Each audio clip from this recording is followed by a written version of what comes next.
جمعے کے دن مرنے میں فائدہ ہوتا ہے، بس اتنا ہمیں پتا ہے۔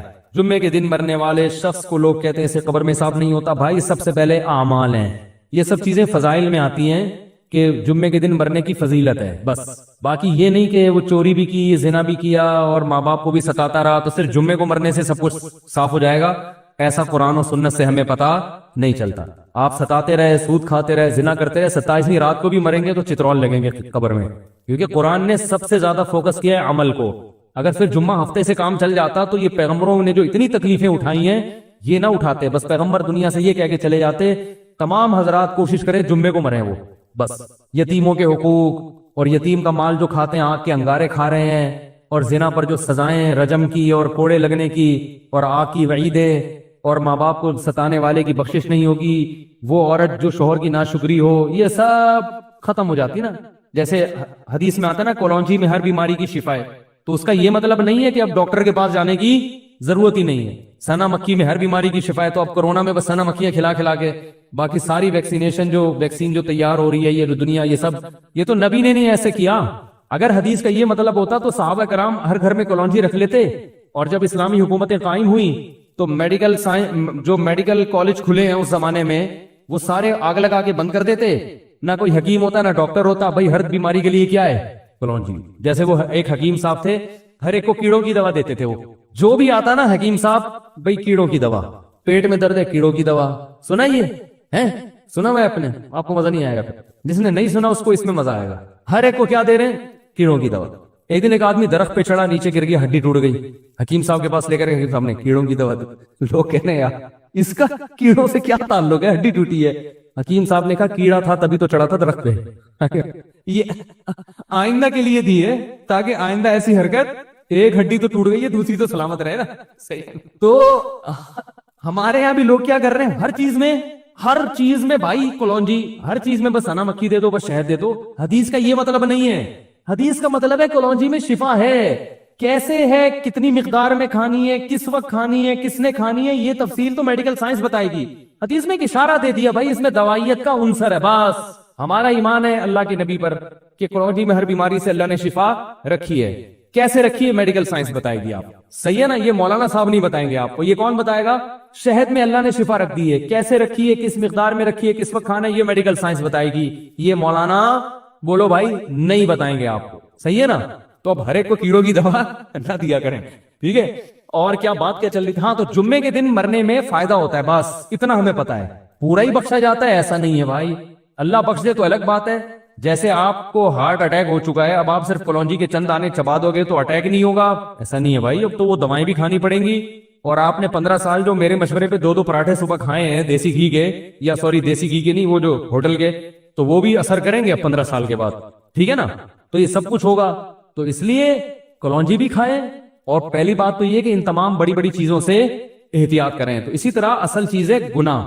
دیکھو زہر کولونجی میں شفا ہے، لیکن آپ نے کہا میں ایک چٹکی کولونجی کی بھی لوں گا، ایک چٹکی زہر کی بھی کھاؤں گا، کیونکہ زہر سے جو بیماری آئے گی کولونجی سے شفا مل جائے گی، یہ دلیل صحیح ہوگی؟ تو اسی طرح بھائی کولونجی میں شفا ہے، بشرطے کہ زہر سے بچے، نقصان دہ چیزیں نہ کھائے، پھر شفا ہے۔ تو اسی طرح یاد رکھو جمعے کے دن مغفرت ہو جاتی ہے مرنے والے کی، بشرطے کہ جو زہر آخرت کے عذاب کا ذریعہ بنتا ہے نا، یتیموں کا مال کھانا، والدین کے حقوق ادا نہ کرنا، اس زہر سے بچے۔ تو پھر جو چھوٹی موٹی جراثیم ہے نا وہ جمعے سے کیا ہو جائیں گے؟ وہ معاف ہو جائیں گے۔ تو صغیرہ گناہ، چھوٹے موٹے جو گناہ ہوتے ہیں وہ لیلۃ القدر میں مرنے سے بھی معاف ہو جاتے ہیں، جمعے میں مرنے سے بھی معاف ہوتے ہیں۔ جمعے میں مرنے سے تھوڑے والے جراثیم، لیلۃ القدر میں تھوڑے اور اسٹرانگ جراثیم مر جاتے ہیں۔ لیکن یہ جو آپ جائیدادیں کھا کے بیٹھے ہوئے ہو بہنوں کی وراثت کے، حج فرض ہوا وہ نہیں ادا کیا آپ نے، ماں باپ کو ستایا، یہ اتنے بڑے بڑے جراثیم ہیں، یہ لیلۃ القدر کا اسپرے ان پہ کام بولو بھائی نہیں کرتا۔ اس کے لیے اللہ نے قرآن میں جو توبہ کا طریقہ بتایا ہے اور حقوق العباد ہے تو وہ واپس کرنے پڑیں گے، وہی طریقہ ہے۔ بعض لوگ بہت غلو کرتے ہیں، جو بھی لیلۃ القدر میں مر گیا بس وہ ڈائریکٹ جنت میں، ایسا نہیں ہے۔ اور یاد رکھو جو کبیرہ گناہ کا مرتکب ہو کھلے عام، تو شریعت نے اس کو فیور کرنے کی اجازت نہیں دی ہے۔ دیکھو خودکشی کرنے والے کا نماز جنازہ پڑھنا جائز ہے، پوری امت کا اجماع ہے، لیکن نبی نے نہیں پڑھا، نبی نے نہیں پڑھا۔ حالانکہ آپ تو رحمت للعالمین تھے نا، آپ سے زیادہ کسی کو ترس آیا ہوگا خودکشی کرنے والے پر، لیکن آپ نے نہیں پڑھا، بائیکاٹ کیا۔ کیوں؟ لوگ اس جرم کو ہلکا نہ سمجھے. تو ہم ایک جانب تو دیکھ رہے ہوتے ہیں کہ طرز کھانا ہے, دوسری یہ نہیں دیکھ رہے ہوتے کہ طرز کھانے سے معاشرے میں یہ جرم کیا ہو رہا ہے, پروموٹ. کبھی الحمدللہ میں کبھی خودکشی کرنے والے کی حمایت نہیں کرتا, نہ کبھی اس پہ طرز کھاتا ہوں. میرے پاس آتا ہے نا وہ بیچارے حالات سے تنگ آ کے کھمبے سے لٹک گیا, مار دیا, ہائے ہائے ہائے بیچارے. میں نے کہا اتنا مظلوم نہیں تھا. اگر اتنا نیک ہوتا تو قبر میں چترون لگ رہے ہوتے اس کے. ارے سب سے پہلے تو اللہ کو ترس آتا نا اس کے اوپر. حدیث میں آتا ہے جو خودکشی کرتا ہے برزخ میں وہی عذاب اس کو قیامت تک دیا جائے گا. یہ جو ابھی بالی ووڈ کے ایکٹر نے خودکشی کی ہے نا رسا لٹکا کے, تو حدیث کے مطابق آپ اس کی لاش کو جلائیں یا نہ جلائیں, قبر میں دفنائیں, جو بھی کام کرتے ہیں, ہمارے نبی نے ہمیں یہ بتایا ہے کہ قیامت کا عذاب بعد میں, قیامت تک یہ اسی طرح اپنے آپ کو پھندے سے لٹکا کے مارتا رہے گا. اللہ اس میں جان ڈالیں گے. برزخی زندگی میں ہوتا ہے یہ کام, باڈی کو نہیں پتا چلتا. اس پر ایک پورا بیان میرا تفصیل سے ہو چکا ہے. برزخ میں اللہ اس کی روح کو جسم دیں گے, اسی طرح اللہ کہیں گے لٹکو, مارو اپنے آپ کو. تڑپے گا, مرے گا, پھر پھندا لٹکے گا. حدیث میں آتا ہے جس نے پہاڑ سے گرا کے اپنے آپ کو مارا تو قیامت تک اللہ اس کے لیے پہاڑ قائم کرتے رہیں گے, وہ اس پہ گرا کے اپنے آپ کو مارتا رہے گا. مرے گا, پھر اللہ زندہ کریں گے, پہاڑ پہ چڑھائیں گے, پھر گرائیں گے اس کو. قیامت تک یہ عذاب ہوتا رہے گا. تو خودکشی کرنے والے پہ کبھی ترس نہ کھایا کریں, یہ جرم ہے. اور پاکستانی قانون کے حساب سے بھی جرم ہے. خودکشی کرنے والا اگر بچ جائے اس کے خلاف FIR کٹوائی جا سکتی ہے, اریسٹ ہو جائے گا فوراً. بہت سی خواتین سوسائڈ کرتی ہیں شوہر کے سسرال کے حالات سے تنگ آ کے. حالات تو ہوتے ہیں سسرال کے بڑے بڑے خراب بھی ہوتے ہیں. آپ کو خودکشی کرنے کی اجازت, بولو بھائی نہیں. تو میاں آتے ہیں میرے پاس, کہتے ہیں میری بیگم دھمکی دے رہی ہے خودکشی کرنے کی. میں نے کہا ریکارڈ کرو بیگم کی دھمکی, FIR کٹوا کے اندر کر دو اس کو, سیدھی سی بات. اور کیا مذاق ہے کیا؟ اگر یہ پی لے زہر تو شوہر کا تو بیچارہ چوڑے میں آ گیا, اس لیے کہ پھر یہ بتانا کتنا مشکل ہوگا کہ اس نے نہیں مارا, خود مری ہے. پھر اگر مر گئی تو پھر وہ ایک نئی ٹینشن کھڑی کہ اس نے اتنا ٹارچر کیا ہوگا کہ بیچاری نے اپنے آپ کو مار لیا. تو کوئی بھی غم ہو آپ کو اپنے آپ کو قتل کرنے کی اجازت نہیں ہے. شوہر اتنا بڑا ظالم ہے, طلاق لو بھائی, اس سے خلا مانگو, گھر سے بھاگ جاؤ.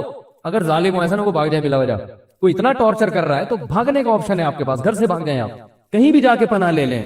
مارنے کی اجازت نہیں, اپنے آپ قتل نہیں کر سکتے آپ. قتل کیا تو اللہ پھر جو لٹکائے گا نا وہ شوہر کے لٹکانے سے زیادہ ہوگا. تو مارنے کی اجازت نہیں ہے کیسے بھی غم ہو. اور پھر ان کو غم بھی نہیں ہوتے, کم وقتوں کے کھا رہے ہوتے ہیں صبح پراٹھے, بس ایک محبت ناکام ہو گئی تو لٹک گئے. چلو سسرال تو ٹینشن دیتا بھی ہے نا, اداکاروں کو کیا ٹینشن ہوتی ہے بھائی؟ تمہارے پاس عزت بھی ہے, تمہارے پاس دولت بھی ہے, تم نے چاند پہ زمینیں خرید کے رکھی ہوئی ہیں, یا خریدنے کی باتیں کر رہے ہو, مجھے نہیں پتا خریدی ہیں یا خریدنے کی باتیں تھی. تو اتنے آپ ہائی پروفائل آدمی ہو اور آپ غموں سے پتہ نہیں کون سے غم آپ کے لگ گئے کہ آپ لٹک کے ہلاک ہو گئے.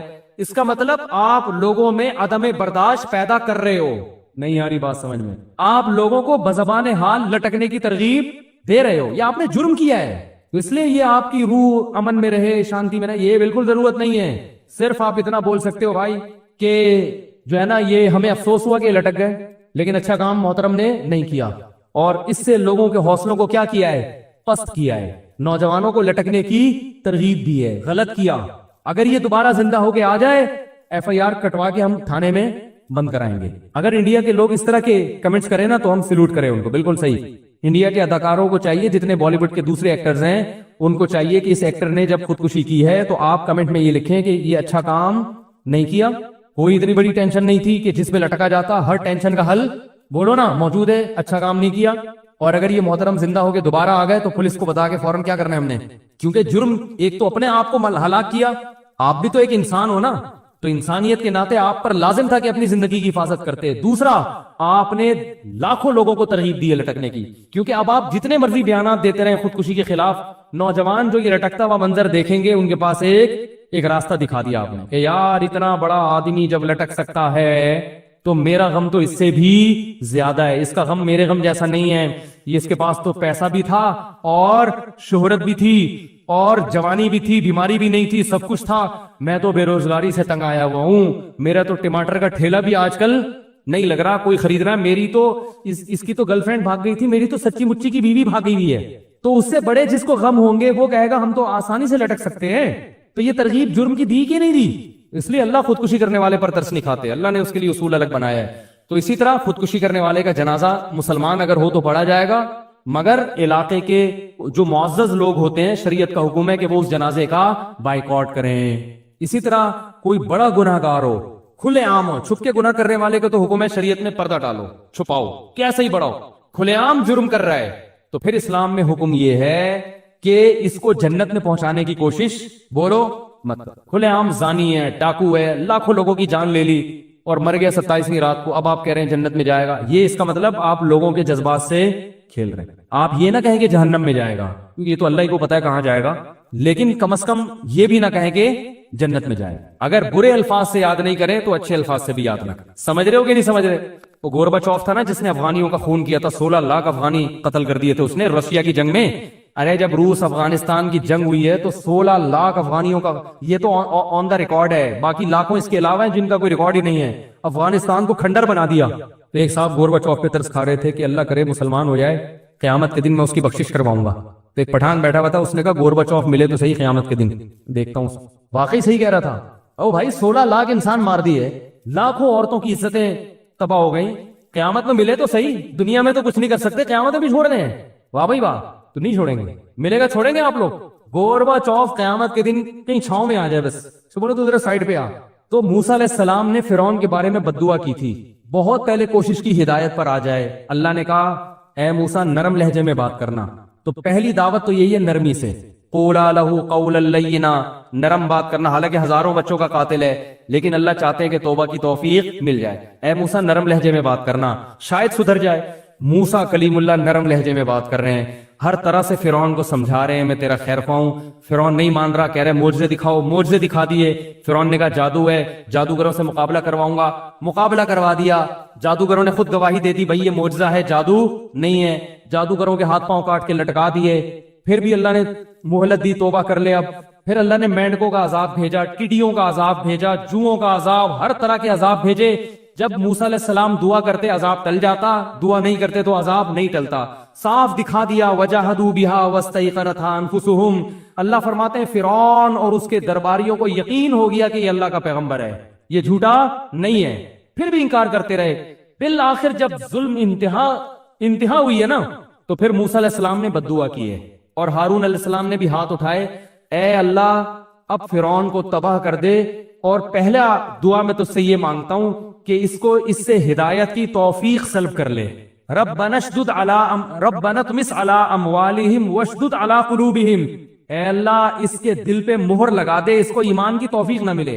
ایسا نہ ہو کہ اتنی بدماشیاں کی ہیں اس نے، اب جب اس کی ہلاکت کا وقت آیا اور ہمارا وقت آیا کہ ہمیں ظلم سے نجات ملے، پتہ چلا یہ کلمہ پڑھ کے کیا ہو گیا؟ مسلمان۔ اور اللہ کا قاعدہ ہے کہ جب کوئی کلمہ پڑھ کے مسلمان ہو گیا 99 سال میں بھی، تو اللہ پچھلا سب کیا کر دیتے ہیں؟ معاف۔ اے اللہ اب کلمہ پڑھنے تیرا اصول تو چینج نہیں ہو سکتا، کلمہ پڑھے گا تو نے تو معاف کرنا ہی کرنا ہے۔ میں یہ تو نہیں کہتا کہ اپنا اصول چینج کر لے تو، یہ تو نے کرنا نہیں ہے۔ موت سے پہلے جو توبہ کرے گا تو نے معاف کرنا ہے، یہ تو تیرا لگا بندہ اصول ہے، یہ اصول تو تیرا چینج نہیں ہو سکتا۔ اب میں یہ تو نہیں کہہ سکتا کہ فرعون کے حق میں یہ اصول چینج کر لینا، نہ یہ تو تیرا اصول ہے کہ مرنے سے پہلے جو توبہ کرے گا وہ توبہ قبول ہوگی، بشرطے کہ بالکل حالت نزع کی کیفیت میں نہ ہو۔ تو اب میں تجھ سے ایک دعا مانگ رہا ہوں، اب تو اس سے کلمے کی توفیق سلب کر لے، اس کے دل پر ایسی اسٹیمپ لگا دے کہ اس کلمے کے علاوہ سب کچھ اس کی زبان سے نکلے، کلمہ نہ نکلے، اس کو ایمان کی توفیق نہ ملے۔ تو بتاؤ موسیٰ علیہ السلام یہ جو دعا مانگ رہے ہیں، تو کیا موسیٰ علیہ السلام ظالم تھے؟ ہے بھائی؟ کیا موسیٰ علیہ السلام چاہتے تھے کہ فرعون زبردستی جہنم میں جائے؟ وہ کسی کو جلتا ہوا دیکھ کے خوش ہونا چاہتے تھے؟ اگر آپ موسیٰ علیہ السلام کے بارے میں ایسے بدگمان ہو تو پھر یہ ایمان خطرے میں ہے نا۔ پیغمبر ہر لحاظ سے کامل ہوتا ہے، پیغمبر میں کوئی فالٹ بولو نہیں ہوتا۔ یہی موسیٰ علیہ السلام ہے جو اتنے مظالم سہنے کے باوجود فرعون کی ہدایت کی کوشش میں لگے رہے کہ اب آ جائے، اب آ جائے، اب آ جائے۔ وہ ہزاروں بچوں کے قتل کو بھی بھولنے کے لیے تیار تھے، ہزاروں لاکھوں عورتوں کی عزتیں لوٹی گئیں، اس کے لیے بھی تیار تھے، معاف کر دیں گے، لیکن فرعون تیار نہیں تھا۔ اب جب آخری وقت ہے، ظلم حد سے بڑھ گیا ہے، تو موسیٰ علیہ السلام دعا مانگ رہے ہیں اللہ اس کے دل پہ مہر لگا دے، جب تک یہ دردناک عذاب نہ دیکھے اس وقت تک اس کو ایمان کی توفیق نہ ملے، کیونکہ جب عذاب دیکھے گا تو ایمان لانے سے فائدہ نہیں ہوگا۔ یہ اللہ کا اٹل فیصلہ ہے، عذاب دیکھنے کے بعد ایمان قبول نہیں۔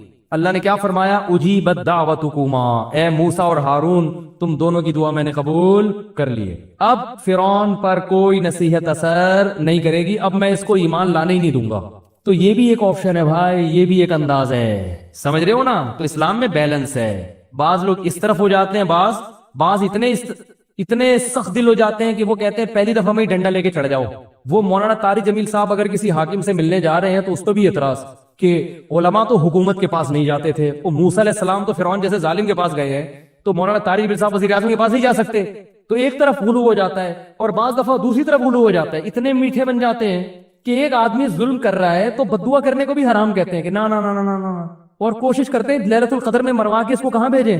جنت میں بھیجیں. لیلۃ القدر میں مرا جنت میں جائے گا، لیلۃ القدر میں مرا جنت میں جائے گا. او بھائی یہ جنت میں چلا گیا تو ان ہزاروں لوگ جو ہے نا ان پہ ترس کھاؤ. تو موسیٰ علیہ السلام فرعون سے دشمنی نہیں تھی، اپنی قوم سے محبت تھی. فرعون سے دشمنی میں نہیں بد دعا کر رہے تھے فرعون کے خلاف، اپنی قوم سے محبت میں غیرت کی وجہ سے دعا کر رہے تھے کہ اللہ یہ جنت میں چلا گیا تو میری قوم کے جو جذبات ہے نا، جو ہزاروں صدیوں سے یہ ظلم کر رہا ہے، ہمارے جذبات کو ٹھیس پہنچے گی. ہم بھی تو تیرے بندے، کچھ ہمارا بھی خیال کر لے. ہم چاہتے ہیں کہ لٹکے کم وقت ہے. تو یہ بھی غیرت ہوتی ہے بھائی.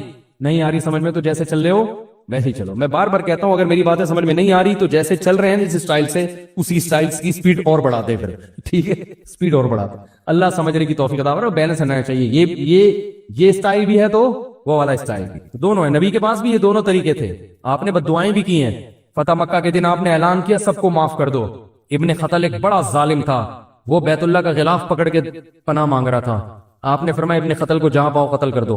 لوگوں نے کہا وہ تو بیت اللہ کے خلاف پڑا، فرمایا وہیں اڑا دو اس کی گردن. یہ بھی ہے. نہیں آ رہی سمجھ میں. نبی صلی اللہ علیہ وسلم نے کافر کو پکڑا، دشمن تھا، جنگ میں آیا ہوا تھا، جنگ میں گرفتار ہوا، حکم دیا اس کو قتل کر دو. اس نے کہا میری 6 بیٹیاں مجھ پہ ترس کھائیں، میری 6 بیٹیاں، ان کا کوئی پرسان حال نہیں ہے. آپ نے ترس کھایا، چھوڑ دیا. یہ نبی کا جمال ہے. غیر مسلموں جو اس وقت کے غیر مسلم تھے نا بڑے سخت تھے. نہیں بس مارنا، بیٹیاں تیری ہیں ہماری تھوڑی ہیں، کوئی بات نہیں، کسی کی بھی ہیں تو انسان نا. اور باپ چاہے کافر ہو، بیٹیوں کے لیے تو بہرحال خیر خواہ ہوتا ہے نا. تو اتنا بڑا مجرم تھا وہ، اس کے قتل کا فیصلہ ہو چکا، لیکن اللہ نے کہ نبی نے 6 بیٹیوں کا جب اس نے واسطہ دیا تو آپ نے کیا کر دیا؟ معاف کر دیا. یہ صفت رحمت ہے نبی کی، رحمت للعالمین.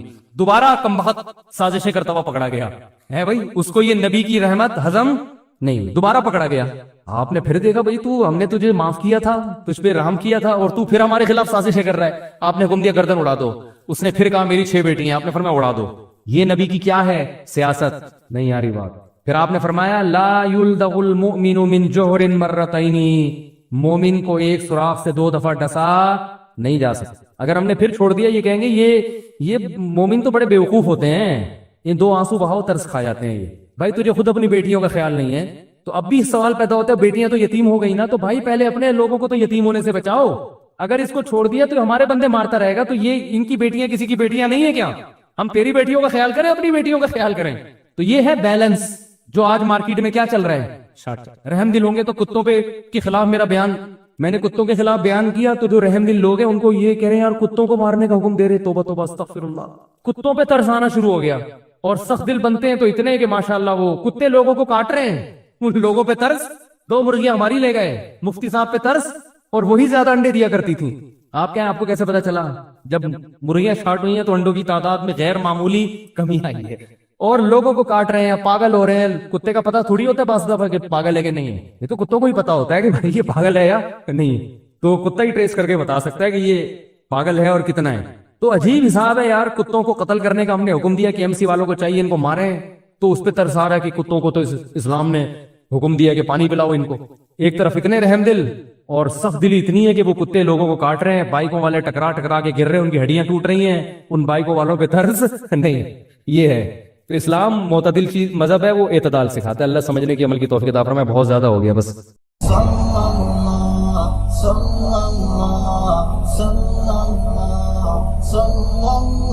بسم اللہ الرحمن الرحیم.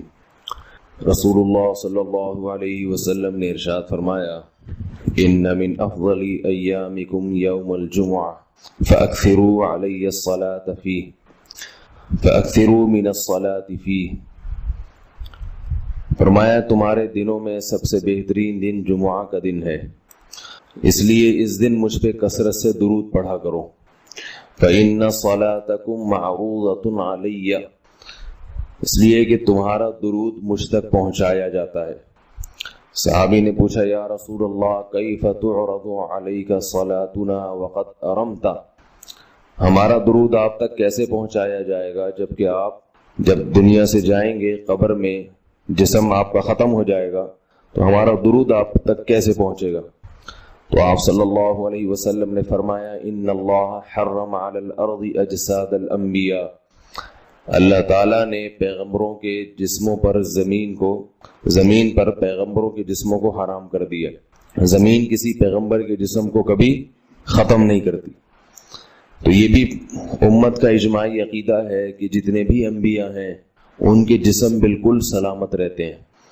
شہداء میں تو یہ بہت زیادہ مشاہدہ ہوتا ہے، بہت سارے شہداء کے جسم سلامت رہتے ہیں۔ تو ایک اور حدیث میں آپ صلی اللہ علیہ وسلم نے فرمایا من صلی علیہ صلاۃ صلی اللہ بہا عشرہ، جس نے مجھ پر ایک دفعہ درود بھیجا۔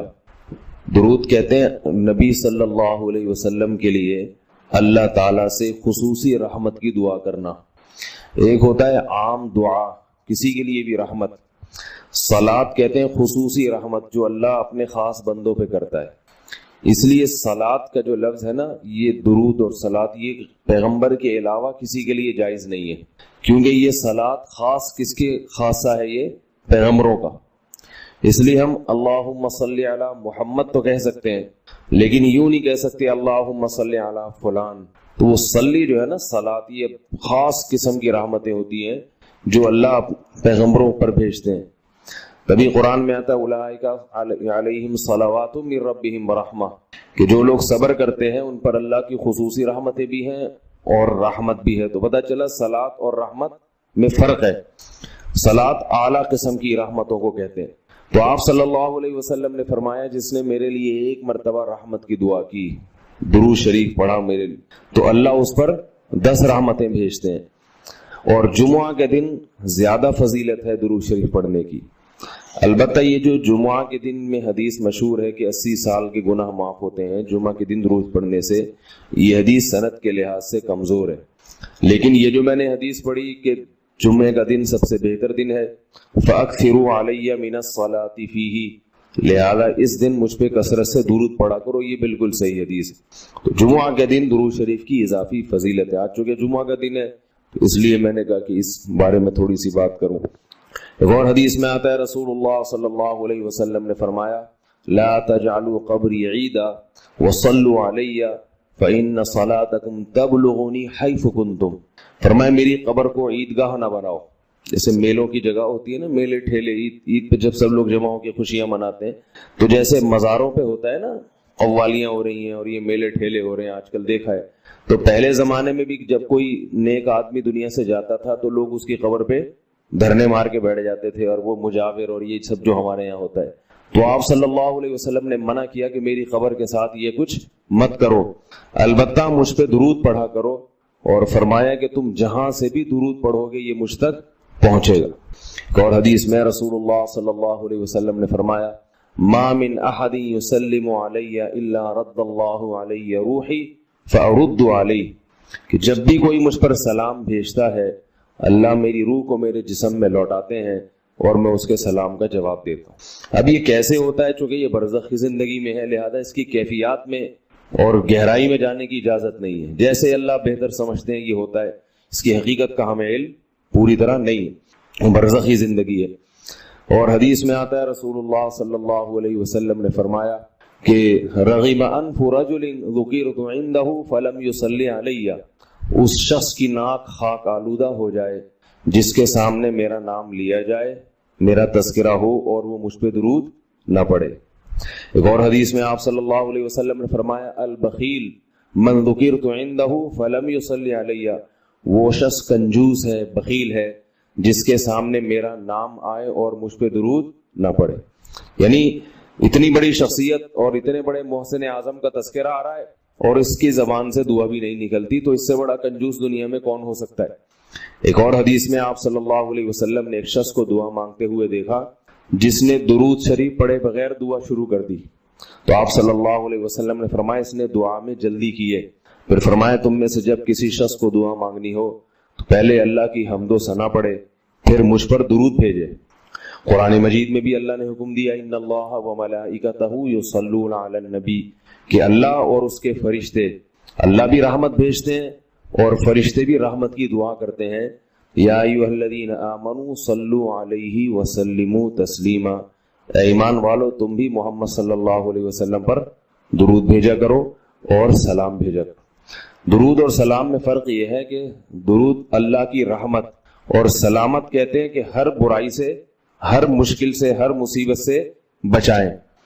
تو کمال جبھی ہوتا ہے جب اللہ ہر شر سے بچا لیں اور اضافی رحمتیں بھی بھیجیں۔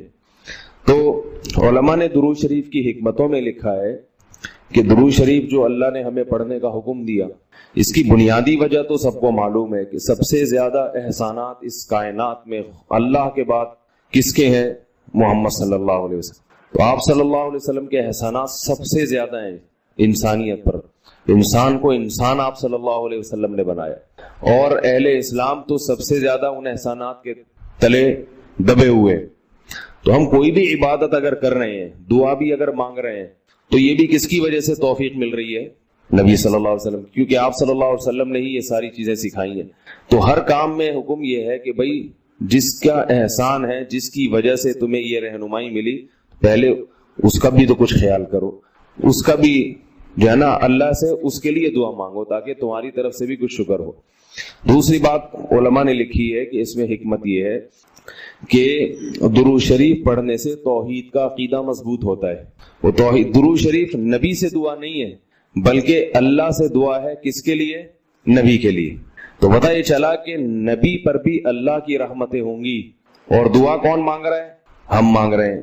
تو اس میں نبی سے مانگنے کا دروازہ بند کر دیا کہ نبی سے مانگنے کا اسلام میں کوئی تصور نہیں ہے، بلکہ نبی کے لیے بھی اللہ سے مانگا جائے گا۔ تو جب نبی کے لیے بھی اللہ سے مانگنے کا حکم ہے تو اپنے لیے نبی سے کیسے مانگنے کا حکم ہو گیا؟ سمجھ میں آ رہی ہے بات کہ نہیں آ رہی؟ یعنی نبی کے لیے بھی کس سے مانگنے کا حکم ہے؟ اللہ سے۔ تو اپنے لیے کس سے مانگیں گے؟ بطریق اولا اللہ، بطریق اولا ہم پھر اللہ سے مانگیں گے۔ تو اس سے عقیدہ توحید مضبوط ہوتا ہے۔ اور تیسری بات یہ کہ علماء نے لکھا ہے کہ جب درود شریف پڑھیں تو اس نظریے سے نہ پڑھیں کہ نبی ہماری دعا کے محتاج ہیں، نبی اللہ کی رحمت کے تو محتاج ہیں، یہ تو درود شریف سے پتہ چلتا ہے، لیکن اللہ کی وہ رحمت اس وقت بھی ہوتی اگر ہم یہ دعا نہ مانگتے۔ تو ہمیں اس لیے ہے کہ ہم بھی انگلی کٹا کے شہیدوں میں نام لکھوا لیں۔ سمجھ رہے ہیں نا؟ اس کی حضرت مولانا اشرف علی تھانوی رحمہ اللہ نے بڑی پیاری مثال دی، فرمایا کہ جیسے کوئی بادشاہ اپنے شہزادے پر کچھ انعام کرنا چاہے، بادشاہ تو چاہتا ہے نا اپنی اولاد کو نوازنا، اپنے محبوب، شہزادہ اس کا محبوب ہوتا ہے، تو آپ اگر بادشاہ سے سفارش کر دیں کہ حضرت یہ تحفہ آپ اپنے شہزادے کو دے دیں یا یہ فلاں چیز اپنے شہزادے کو، تو بادشاہ تو پہلے بھی دے رہا ہے، لیکن آپ کے کہنے سے وہ اور خوش ہو جائے گا، اور خوش ہو جائے گا کہ بھئی دیکھو جو کام میں چاہتا تھا یہ بھی اسی کی درخواست کر رہا ہے۔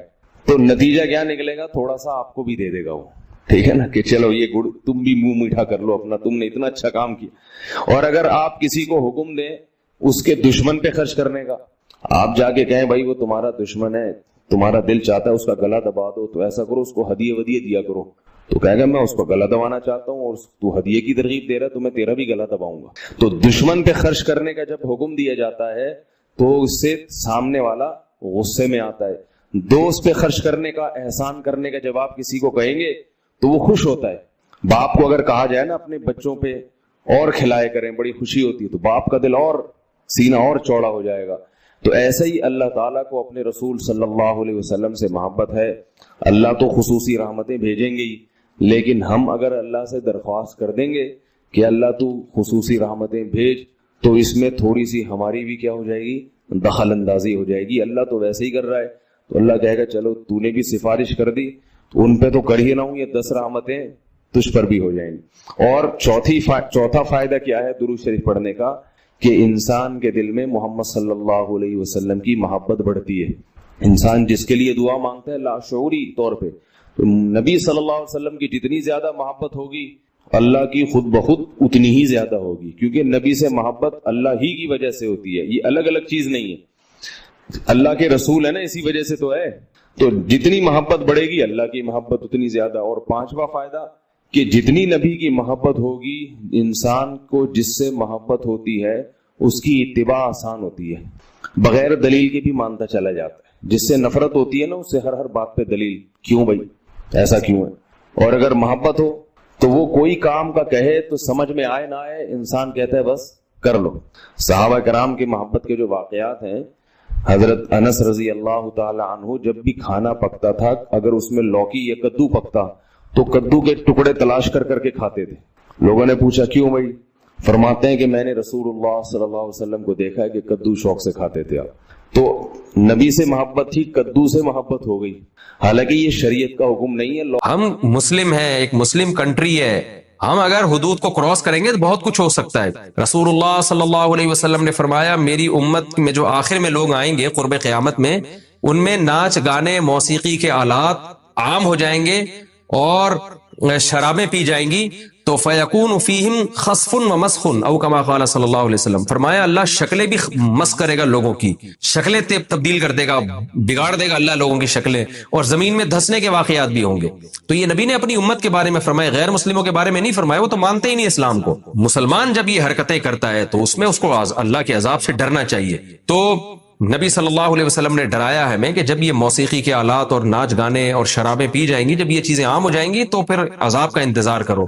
اس امت میں ایسا ہوگا. غیر مسلموں کے بارے میں نہیں کہا آپ صلی اللہ علیہ وسلم نے. بنی اسرائیل میں بھی دیکھیں جو مسلم تھے نا، انہیں اللہ نے منع کیا ہفتے کے دن شکار مت کرو، انہوں نے پھر بھی شکار کیا. تو قرآن میں کیا ہے؟ قلنا لهم كونوا قردة خاسئين. ان کی شکلیں بندر خنزیر کی بن گئی. حالانکہ فرعونی جو تھے ان کی شکلیں مسخ نہیں ہوئی تھیں. ان کے بعد بھی جو غیر مسلم آئے ان کی شکلیں مسخ نہیں ہوئی.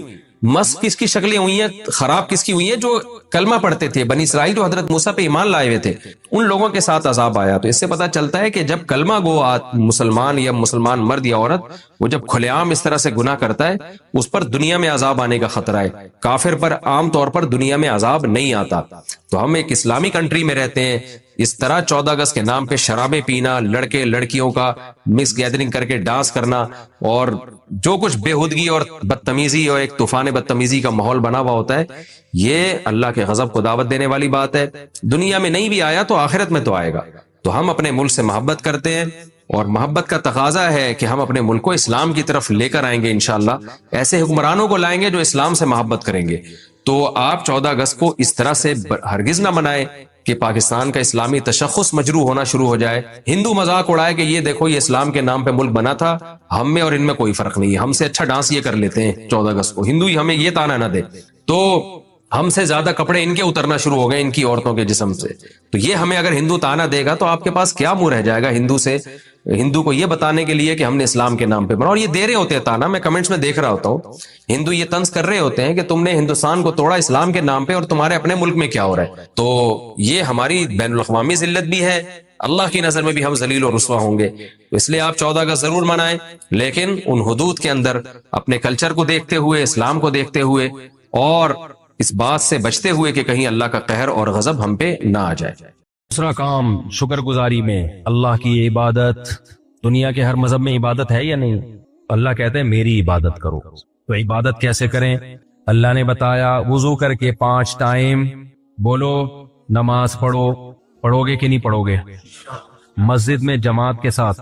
زندگی میں ایک بار حج کرو اگر اللہ نے استطاعت دی ہے. میرے گھر کی زیارت کرو. رمضان کے روزے رکھو. یہ آپشنل نہیں ہے کہ جاب مشکل ہے، مزدور ہے. نہ بھائی، جب رمضان آیا ہر صحت مند مقیم پر رمضان کے روزے لازم ہے. آپ یہ نہیں کہہ سکتے میری جاب بہت ڈیفیکلٹ ہے. نہ اللہ کا حکم آسان ہے، لچکدار نہیں ہے. خوب سمجھ لو، لچک نہیں ہے اس میں. جب کہہ دیا تو کہہ دیا. آج بہت ہلکا لے لیا اللہ کے حکم کو. نمازیں ایسے، میں بھی جہاز سے جب اترا، ایتھوپیا ہمارا جہاز اترا تھا، تو فجر کی نماز جو ہم جب اترا تو نماز کا ٹائم باقی تھا، تو ہم نے جلدی سے نماز پڑھی، پھر ہم آ کے بیٹھے. تو اب اس کے بعد جو فلائٹیں آ رہی ہیں، میں نے بہت سارے لوگ دیکھے آ کے مسجد میں قضا ہو گئی فجر اور نماز پڑھ رہے ہیں. میں ان سے کہہ رہا ہوں بھائی آپ نے جہاز میں کیوں نہیں پڑھی نماز؟ کہہ رہے ہیں وہ جہاز میں جگہ نہیں تھی. وہ بھائی جیسے چاہو پڑھ، یعنی اصل میں تو نماز میں بھی کھڑے ہو کر فرض، جہاز میں بھی فرض نماز کھڑے ہو کر پڑھنا لازم ہے. فرض نماز بیٹھ کر بولو نہیں ہوتی، قبلہ رخ ہونا اور کھڑے ہونا ضروری. لیکن اگر جہاز میں آپ کو کھڑے نہیں ہونے دے رہے تو پھر مجبوراً بیٹھ کے نماز پڑھو، لیکن اس کو لوٹا لو. لیکن پڑھو تو ضرور، چھوڑنے کی اجازت تھوڑی ہے. اگر نماز قضا کرنے کی اجازت ہوتی تو اللہ میدان جنگ میں قضا کرنے کی اجازت دیتا. اللہ نے فرمایا فَإِنْ خِفْتُمْ فَرِجَالًا أَوْ رُكْبَانًا، اگر تم دشمن سے لڑ رہے ہو، خوف کی حالت میں ہو، تو کھڑے ہو کر یا سوار ہو کر پڑھ لو.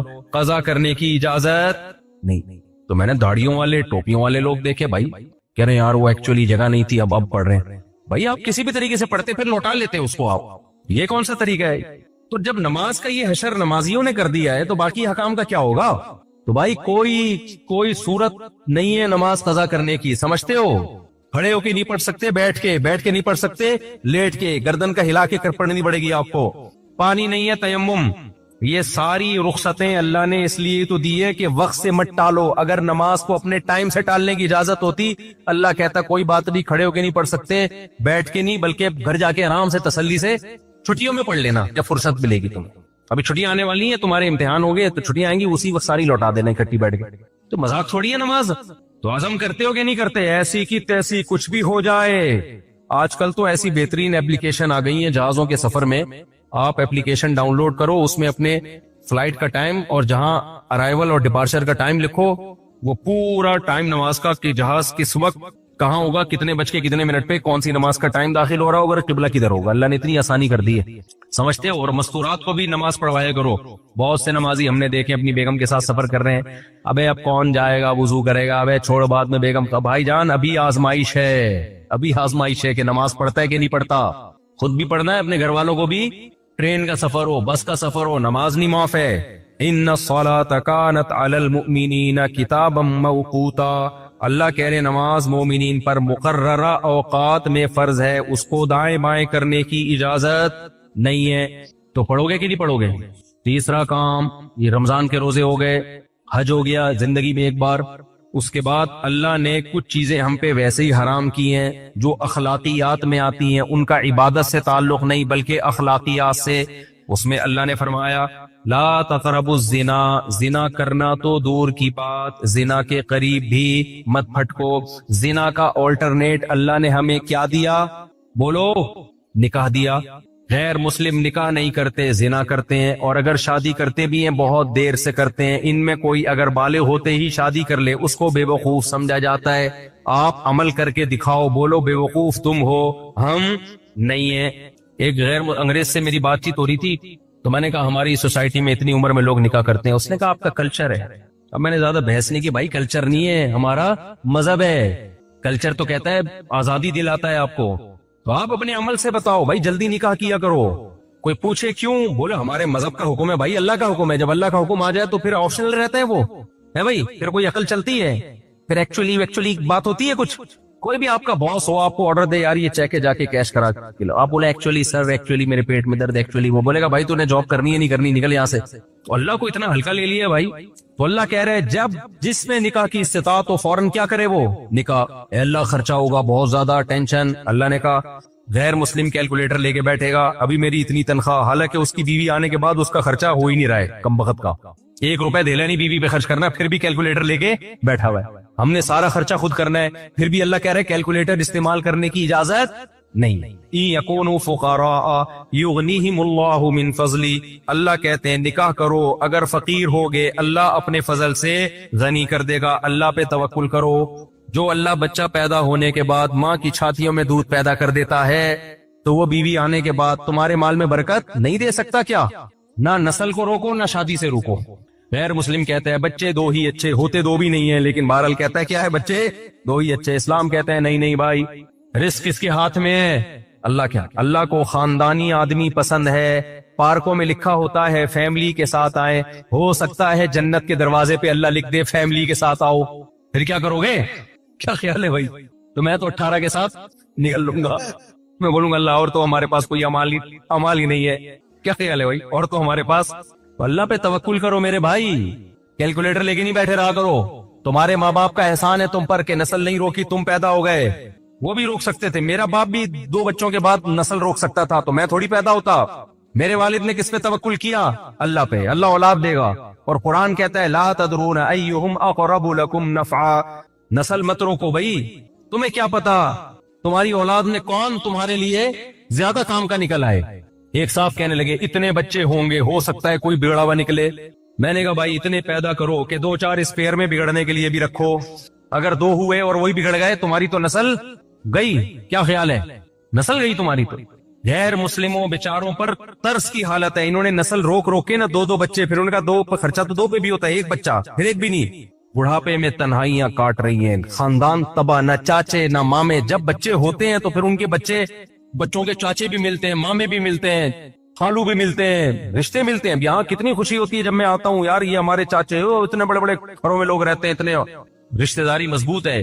سارا سیٹ اپ برباد ہو جائے گا اگر نسل روک لی. یہ ہمارے مذہب کا حکم ہے بھائی, ہم نے کسی فلاسفر کی اس میں نہیں سننی. بے وقوف لوگ ہیں جو تمہیں پٹیاں پڑھاتے ہیں, ایکچولی تربیت نہیں ہوگی. تو ان کی اپنے بچوں کی دیکھو کیا تربیت ہو رہی ہے. علماء کے بچے اکثر خدمت گزار ہو جاتے ہیں الحمدللہ, نافرمان ہو کے بھی لبرل لوگوں کے بچوں سے پھر بھی اچھے ہوتے ہیں. اور یہ تربیت کے چکر میں نا دو بچے وہ بھی کیا نکلتے ہیں, ایک ہی انڈا وہ بھی گندا. ہم نے دیکھا ہے گھروں کے حالات, وہ بھی تمیز سے باپ سے بات نہیں کرتے. مت ناروں میں آؤ, جلدی جلدی بات کو سمیٹتا ہوں میں, بھائی کیا کروں یار, بریک ہی نہیں لگ رہی.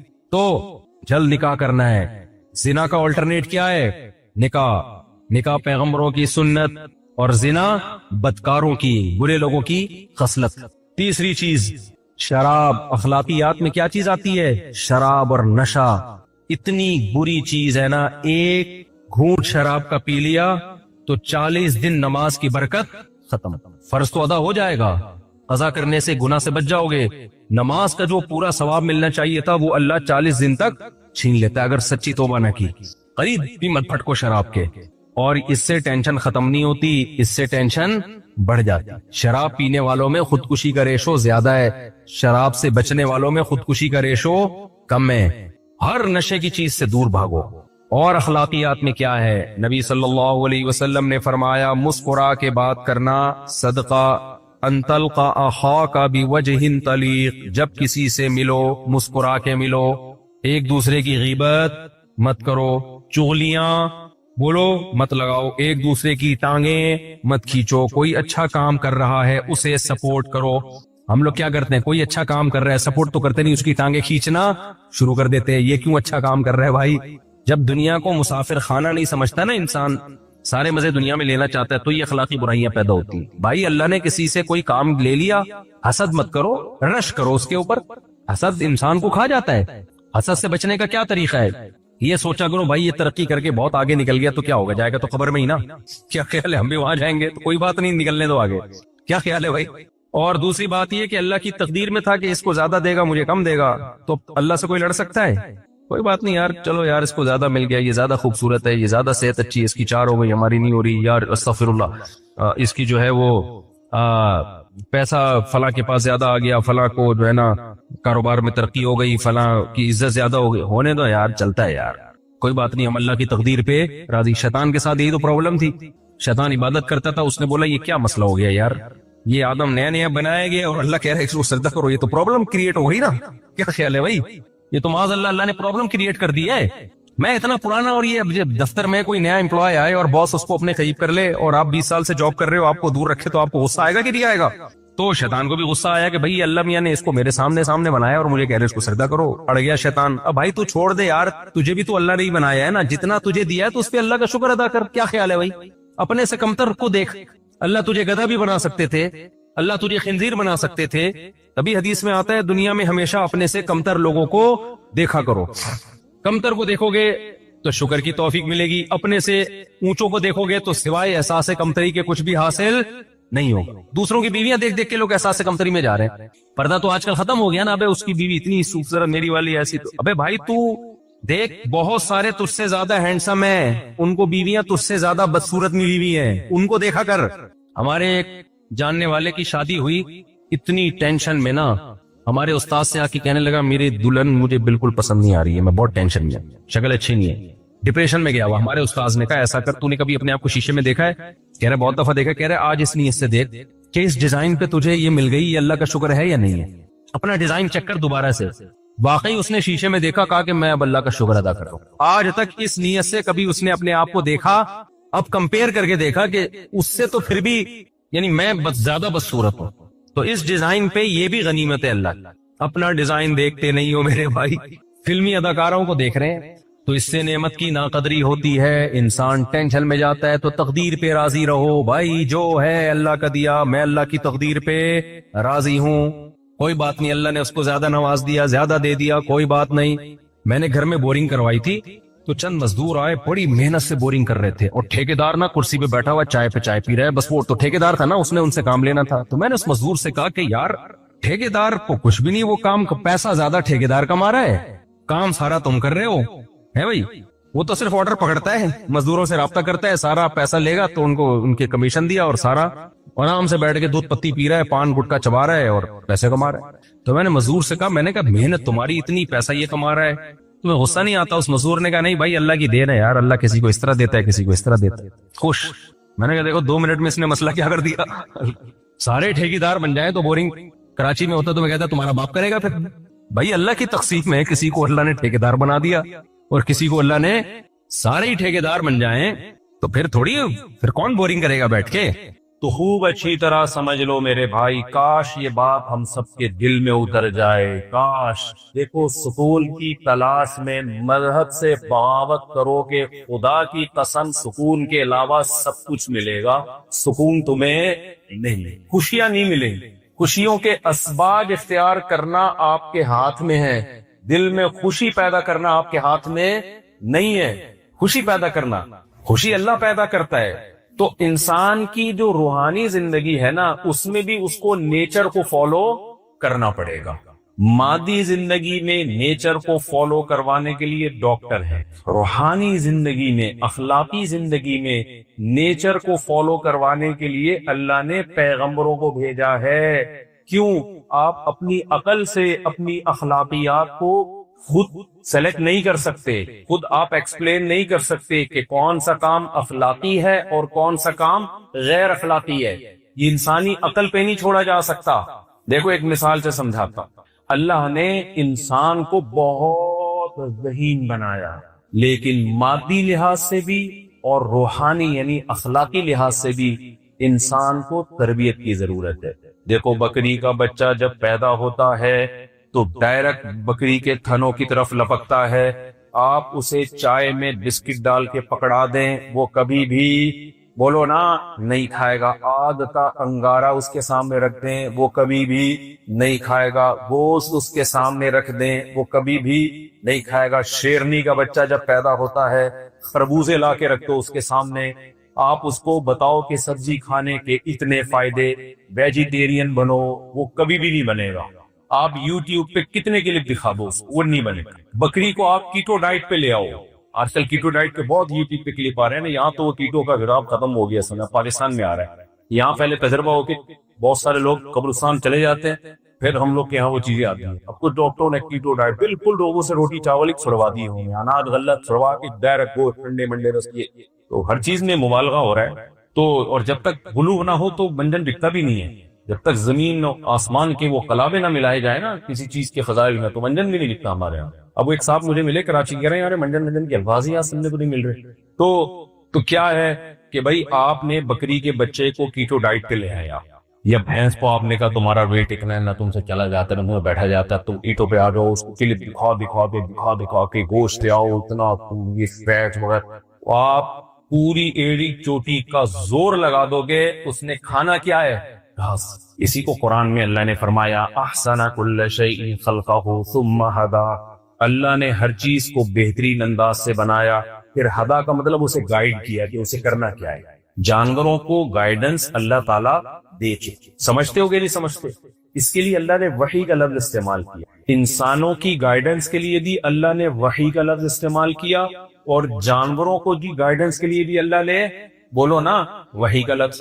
دیکھو انسانوں کی گائیڈنس کے لیے وحی جو قرآن ہے یہ کیا ہے؟ وحی ہے نا. اوحینا الیک, ہم نے آپ کی طرف وحی کی ہے. تو قرآن ہدایت کی کتاب ہے, اس کے لیے بھی اللہ نے کیا کہا؟ وحی.